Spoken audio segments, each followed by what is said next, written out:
The clock is now running on the Playbook podcast, the podcast where you take a deeper dive into the game of business, leadership, teamwork, character, the things that drive your motivation and build dedication. When you get a good look at the game plan of great business leaders, you start to formulate your own playbook and your own rise to the top. Make your next play your best play. And now, here are today's game captains, Glenn Amaral and Andy Phillips. Let's go! All right, and welcome back to the Playbook podcast. I'm Andy Phillips. Joining me, as always, is my partner in pod, Glenn Amaral. Glenn, how you doing? I'm doing great. We have a great guest today, which Glenn will introduce here in about a minute. But to start off, we got to do our pregame warm-ups, which for us, it's our way to kind of get our brains working, get our vocals working. So, Glenn, I got a question for you. I'm ready. It's pretty simple, and let's keep it more business related, but in life in general too. Are you a grudge holder? Do you find yourself to be a person that holds grudges? No, I do not. I'm definitely not a grudge holder. I always like to see the good in people.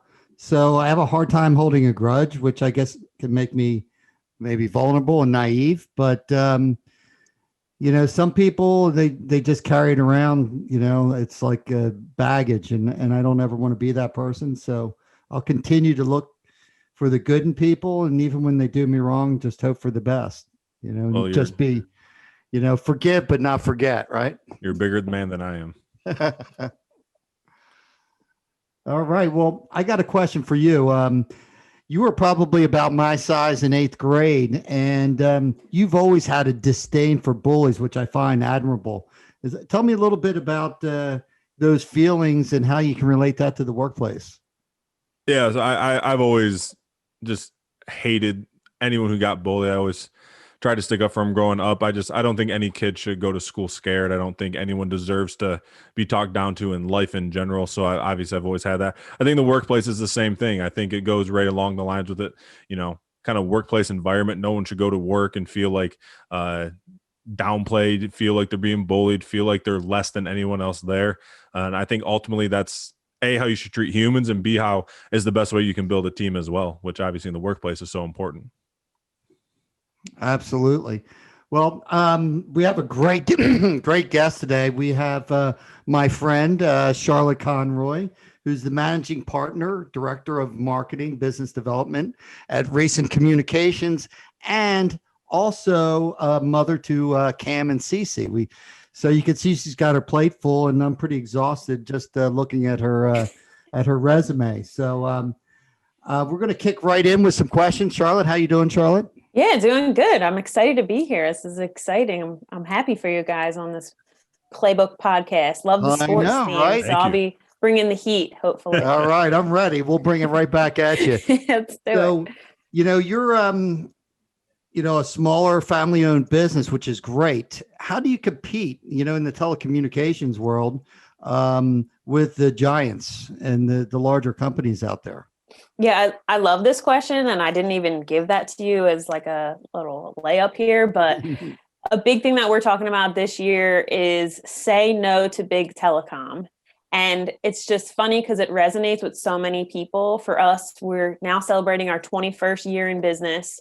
My father-in-law started it back in 2000 and bringing a lot of kind of that legacy telecom experience. But more than ever now, you hear, no matter what business or industry or your role, cloud, VoIP, these buzzwords that through this pandemic are big competitors. And I'm not going to name drop because I don't want you to go to their websites, but you know who they are. They're huge. They're spending billions of dollars on marketing. So for us, being able to find our difference, it really is our partnership approach. It's our responsive support. It's everything that you do not get with these big guys. And it's unfortunate because they're the names that small and mid-sized businesses and nonprofits hear about, see the advertisements, and explore because it sounds really enticing of price and functionality. And then you sign up, all good. You're seeing advertisements saying, oh, we have 400,000 customers, join XYZ company. You're like, oh, so I'm literally a number of 400,000. No wonder why I wait on support for hold for 25 minutes just to repeat myself. Exactly. So for us, it really is trying to find these more regional. I don't want to say local because we have customers, all throughout the country, but somebody who really wants a true technology partner with a solution like phone calls that they need to use every day to keep their business and nonprofit running. Awesome. That's a great answer. That's awesome. I'm sure, like you said, everyone can relate to, when you're one of that many people, obviously the service is maybe not the priority. So for you guys, that's a phenomenal, asset you have. Now, it is. 2020 into 2021 has obviously brought some crazy times for people and businesses, and COVID-19's really affected a lot. And, talk to me about, every industry was affected in a different way, which means you have to go about your business in different ways. The insurance world probably was affected in different ways than your world. Tell us how COVID-19 truly affected the way you guys went about your business and the way you've maybe handled things moving forward. And has it helped you guys realize more things that you're still going to use even when the pandemic is hopefully behind us?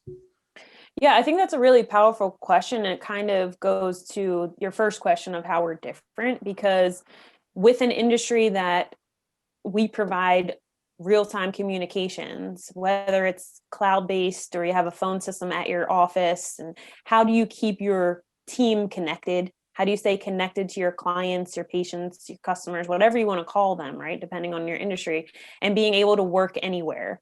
And so I think a big thing in the industry is, people were now realizing that they need to have these solutions in place because a lot of businesses and nonprofits didn't.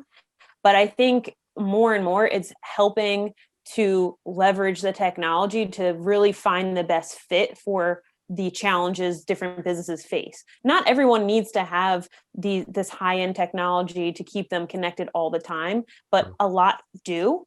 And I think what we are seeing is the value of having flexibility in technology, but also goes back to when you needed to hurry up and work from home, did you have a responsive provider to make sure that you can get everybody connected at home? And if you have challenges or questions or issues, did you get that support, or are you just kind of alone feeling on an island? So I think that the industry, and you've probably seen advertisements, they're leveraging this opportunity to provide enhanced technology to allow people to work anywhere, but you still have to find the right fit.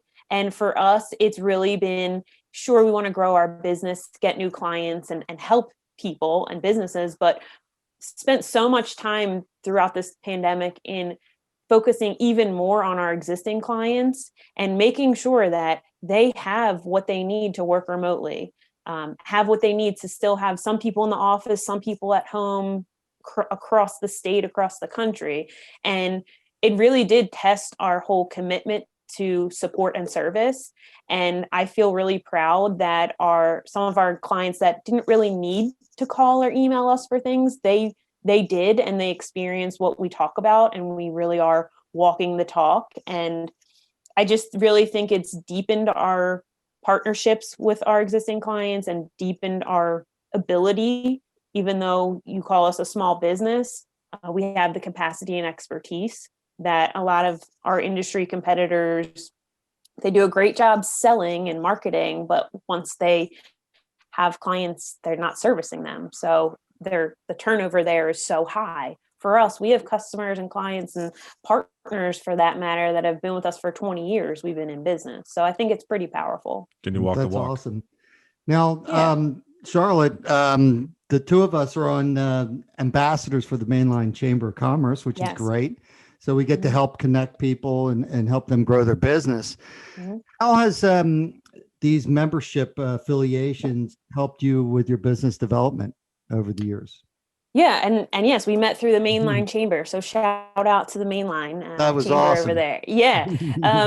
We met like close to 3 years ago. So really building our friendship and partnership and really sharing insight. But I really feel strongly with any networking membership group or whatever you want to call it, it's really all about finding partnerships, finding friendships, finding people that you enjoy talking to, of course, at the end of the day, you would love to have someone say, hey, I have a business that's looking for a new phone system, or their support from their current provider stinks. Can you talk to them? Of course I want that. But more than that, it's finding people you get along with, that you want to spend time with, and that have similar interests, similar mindset of business, and just how you go about your personal life as well. And I feel like being part of different groups, I strive to find those people that I really enjoy talking to and feel invested in making connections for them, that I'm like, hey, you know what? You should talk to Joe or Frank, because I feel like your personalities would mesh. Maybe you don't hand business off to each other. I mean, sure,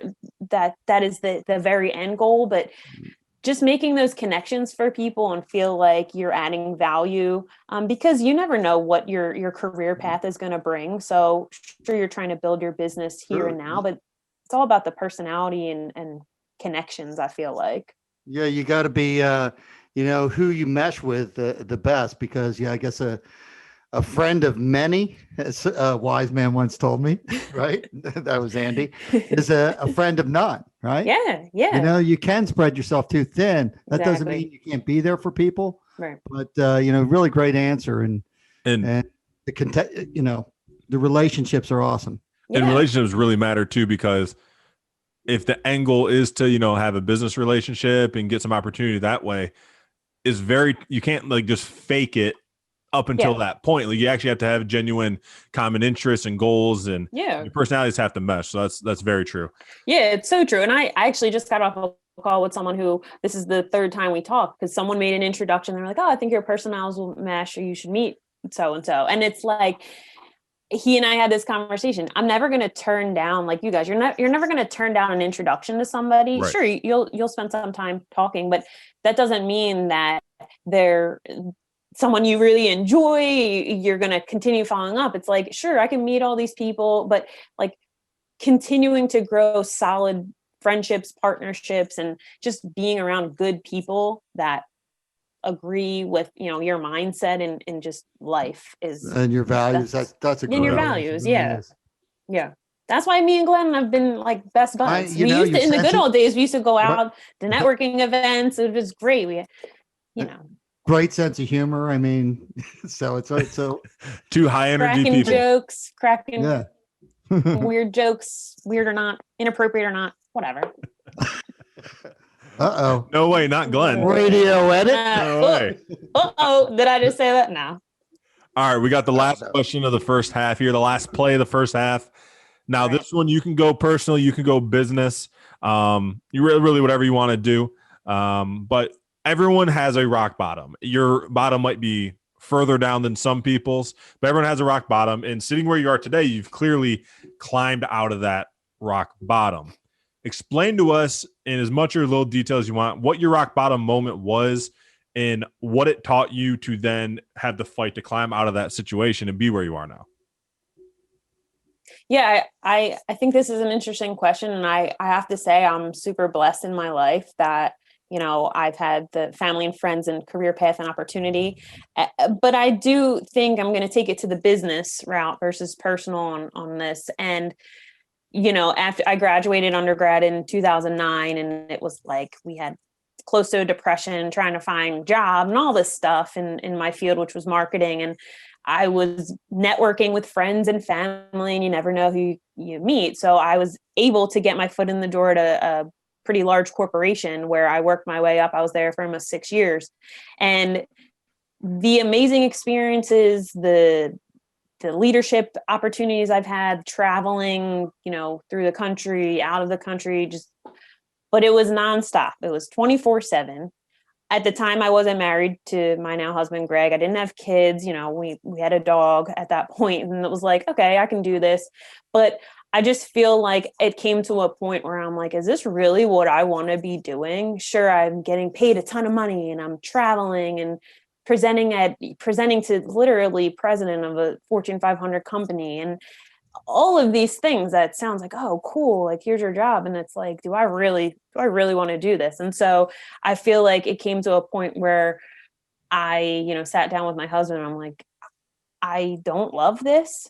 What what do we got going on else? Like, I was starting to think about exploring, other opportunities. And then, again, his dad started the business here at Recent. And so it's like, oh, well, did you ever think about joining our company? And I was like, at first I was like, no way. Like, we're not going to work together. I'm not working with your dad. I'm not like, nah, selling phones. Nah. But I feel like it really put a lot into perspective of being able to work for, a smaller local company that's truly offering value to people and businesses. And I knew we wanted to start a family. So it's like, how do you take those amazing experiences in corporate America and come back to build our local business? And so that's kind of what we did and what we're doing. It's I can going from one life to the other and having to leave something that would sound so good to anyone you talk to about it. Yeah. Well, ultimately, you're the one going through it. So what is actually going to fulfill the needs that you want? So that's pretty cool. You were able to, make that decision, and clearly you're happy with it. Yeah. Oh, and so are we. I would never turn back. Yeah. And so are we. Yeah. We wouldn't have met. No, I would be. I know, right? Yeah. Life is a series of curious, pathways for sure. Yeah. Butterfly effect, right? First half was awesome. I know the second half is gonna, if it's anything close to that, it's gonna be great. But we are now at halftime. We're in the Playbook podcast. We're relating this to sports. This is halftime. We're only gonna exactly. We're only gonna have. Doesn't somebody bring Gatorade out? I know. There's Gatorade in a cup, right? What there you go. We're only gonna have a couple minutes. This is speed round. These are questions unrelated to business. Let's get to know you. Charlotte, the person, more so than the businesswoman. So speed round. If you have an explanation quick, feel free to do it. If you don't, I'm moving on. Okay. Are you ready to play speed round? Yeah, I'm ready. All right. As a former basketball player at the college level, would you have rather played man-to-man or woman-to-woman defense, or would you rather sit back in a zone? I think I know your answer, but I'm curious. Absolutely man-to-man. Woman-to-woman, right? There you go. Because you're competitive, right? Oh, yeah. That's anyone playing zone, you're lazy. Yeah. That's what it is. Probably the same team. And if you put zone on me, I'm going to pull a jumper in your eyeball. So, okay. There we go. Now, that's the first question of the speed round. Good God. All right. Okay, here we go. Next one. Favorite musician or band? So tough. I listen to literally everything. If I had to say, it's Fall Out Boy, FOB. Oh, okay. It's a throwback for. Yeah. Alt Nation over here. Okay. All right. Favorite sports team? Sixers. Okay. No question. They're working their way, but I'm always been a Sixers fan. Favorite athlete? Oh, Kobe. R.I.P. today. R.I.P. today. Yeah. Mm-hmm. Crazy sad. Yeah. All right. If you were wrongly convicted of a crime that put you on death row, what would your final meal be? Oh, hands down, Pika's Pizza. I'm a Delco girl. Represent. So me and Glenn did this earlier. Mine was pizza as well. But I did Sal's. Shout out to Allentown. Oh, okay. Never had it. Your favorite book or your favorite podcast? We'll give you either one, whichever one you want to give us. I have a book. It's called Difference by Bernadette Jiwa. It's about marketing strategy. And I read that years ago. And to be honest with you, I haven't read a book in 3.5 years now because I have 2 children and good luck. Does Cosmo magazine count? There you go. You can give that. If that's what you want to give us, go for it. All right. First car you ever owned, not the first one you ever drove. We would prefer year, make, model if you have those. Okay. Well, this is an easy one. Toyota Corolla. My dad promised me that if I got on the dean's list in high school for every quarter, he would buy me a car because he kind of didn't think that would happen. And then I did. I made him sign a piece of paper. And then I waited a couple of years to get that until I actually graduated from college. So Toyota Corolla was probably like a 2009. And I had her, I called her the Silver Bullet for like 6 years. So. You have a name. Well done. That's awesome. Yeah, drove a little fast, but not anymore because now I have kids and I have to be like really responsible. Based on time, I'm only gonna do one more question in this speed round. All right. If you came back in another life as an animal, what would you want to be? Do dinosaurs count? They were here at one point. Go for it. I'm gonna go with a raptor. All right. My son loves dinos. I'm obsessed now too. I knew there had to be a reason. That one makes sense. All right. There's the speed round. Halftime's over. We're going to get right into the second half. We got about 10 minutes left with Charlotte, who's been dynamite so far.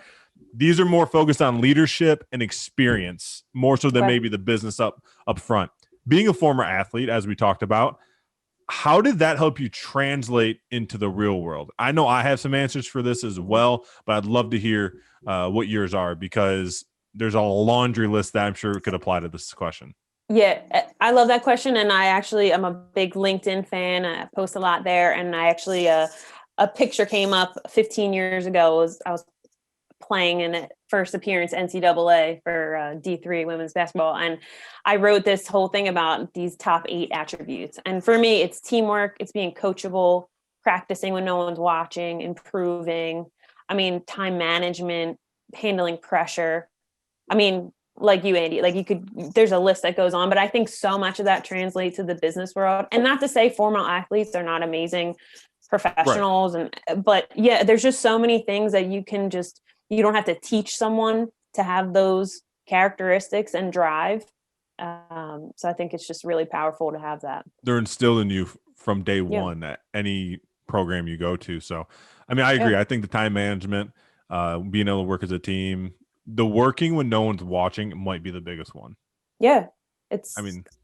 Geez, no matter what sport it is, you're working on your skills behind closed doors. That's what counts. And you get out and it's game time. So, whether you're whatever role, whatever industry you're in, learning things when you're not, being told to do so, or when you're not required, it's just building your skills that much more. 100%. Yeah. All right. Now, next question I have for you. How do you balance being a business leader and a mother? Yeah, that's a good one. I just feel like I never was interested in not working and not being in the business world. I love being able to do both. Very fortunate that I have the flexibility to do both. And I think being in business and being a mother, it's just strengthening each of them, because learning things like really building my patience up with a 3.5-year-old. It's also building patience when, you talk to someone that might have a tone with you or might not think similar to what you're trying to solve for them. So it's really helping both attributes of my life, but it's challenging, but I love it. No doubt. Yeah. No doubt. You've had a lot of experiences, whether it be school, sports, work, outside of that. I'm sure you have a few mentors that you've leaned on to get to where you're at. Best advice you've ever received from a mentor? I say ever, but if you forget one, it doesn't have to be number one in case somebody gets mad at you for not using their advice here. Yeah, I think one that I take from when I was in the corporate world, I want to call it, I was only about a year into my role, and I was asked to come to Atlanta, where one of our divisions were, to present to the president of the division. And it was like, a lot of pressure, but I really worked my way up. And before we went into the meeting, I was like up all night prepping, and the mentor at the time, she was like, you know what, it doesn't matter what your title is, what pay grade you are, go in and act the way you want to be portrayed. It doesn't matter what it is on paper. Like, it's all about mindset and how you present yourself. And that just stayed with me. And, using terms as like title and pay grade are kind of in the corporate world, but it just, it relates to no matter where you are in life and business. It's the confidence, it's how you represent yourself. And I think that was really great advice. That's awesome. Really great takeaway. Yeah. Yeah. Because at the end of the day, your title doesn't tell you how you should act. Right. It might give people a sense of entitlement in a sense, or the opposite. But yeah, exactly. I think that's phenomenal. It really stayed with me. And it was like, and then it comes to being a business leader, and we have employees, and you're working with, and you all want to be treated as equal. It doesn't matter what your title is, what your role is. Like, let's all be good people and respect each other and do what's best for the business and all your clients and partners. So it just relates to everything. Right. That's great advice. Answer. Hopefully some of our listeners will take that advice to heart for sure. Yeah. Like Lean In is Sheryl Sandberg's book, right? Yeah. Right. Yeah, absolutely. So now we know it's a family business and you work with your husband. How do you, that's a great question. How do you balance that? That is working with a good spouse question. is a challenge. Yeah, like I kind of said in the beginning when the question about rock bottom and working in corporate America, I never thought that I would have joined the family phone biz over here. So when I did, I was just used to working nonstop. So we actually had to like cut that off pretty quickly because it'd be like 11 o'clock. And I'm like, hey, so I was thinking, and he's like, please, we need to like have some Right. balance. So I feel like we've done a really good job. Kind of nights and weekends, really, obviously we have 2 children, so you're not able to just talk about business nonstop, but it's our livelihood and it's our passion. So we can't help when it kind of blurs into, real life or family time, but I Right. think we do a good job. And our new thing is, just send an email to me or put something on my calendar for Monday morning or something. And then let's focus there. But we're always thinking about the business, how we can be better and be the best that we can be. So Yeah, I'm with you on that. yeah, You have to yeah. set aside some time that you just try to push it away a little bit, right? Yeah. And it's a challenge, but it's awesome to have that partner in life that he's my husband, my friend, father. So it's really great. That's fantastic. Yeah. And I was thinking this too. Sometimes when you're done with work for the day and everyone goes home and you don't have something answered and you don't have anyone else you can vent to that understands it, at least you have that. You guys can almost still, if you really want to solve a problem or solve an issue or have conversations, you get that. But at the same time, when you shouldn't and you need a break from it, I'm sure the kids are a great distraction. Oh yeah. Yeah, right. Yeah. They sure are. All right, so we're at the point for our last play of the game, our best play, and this is our Hail Mary. This is the play that we call the question that we ask to end each podcast now, because we think it's an awesome way to, for you to almost give back to anyone who was in your spot when you were younger. And, it's a way for you to talk to yourself, but also it's a way for you to talk to anyone who's listening who maybe is a younger Charlotte Conroy. So, last question of the podcast, last play of the game. If you had to give 22-year-old Charlotte one key to success or word of advice, what would it be? You don't think I'm 22? Is that? You had to give 15-year-old Charlotte. No, that's an awesome question. I think that a big thing is taking any experience, whether good or bad, happy or sad, and just learning from it. And I just feel really strongly about that. And I think it translates to personal relationships, business, no matter what. It's just, be blessed and feel grateful every day. And if you have a bad day, something goes wrong, like just learn from it and improve. And it kind of goes back to like that athlete mindset. It's like, okay, you have a bad game. So what are you going to do about it? How are you going to get better? Take the loss, turn it to a lesson. I love it. Yeah, exactly. Well, Charlotte, this has been a great episode. And every time, whether it's on a podcast or on a phone conversation in person, I always learn something from you. So in a way, you're like a mentor to me. Oh, thanks, Glenn. I really appreciate all you've done. Yeah. I'm going to give you 30 seconds. Tell us how we can get a hold of you. Tell our listeners what you do. And then we'll end it. Awesome.